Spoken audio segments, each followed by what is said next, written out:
Hello everyone. In this video I will show you how to give Duolingo English Test online. First, open your web browser on your computer. In the search bar, type Duolingo English Test and press enter. From the search results, click on the first official website you see. This will take you to the Duolingo English Test homepage. On the website, click on the Sign Up button and sign in with your account or create a new one. After that, it will ask for your first name and last name. Next, the website will ask why you are interested in the English test. You will see different options on the screen. Choose one option, such as undergraduate admissions or graduate admissions, depending on your goal. Then, it will ask where you intend to study. Select the country where you plan to apply for education.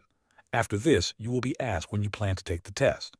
Choose the option that fits your plan, such as less than a month. Once this step is done, you will see the option to purchase the test. Click on Purchase Test to continue. Now you need to choose the test quantity.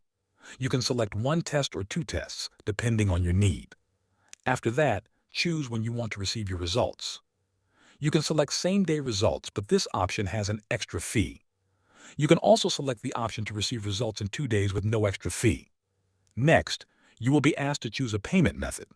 Select your preferred payment option and enter the required payment details carefully. Make sure all information is correct before confirming the payment. Once the payment is complete, your test will be ready. You will then be able to take the Duolingo English test online from your computer. Thanks for watching.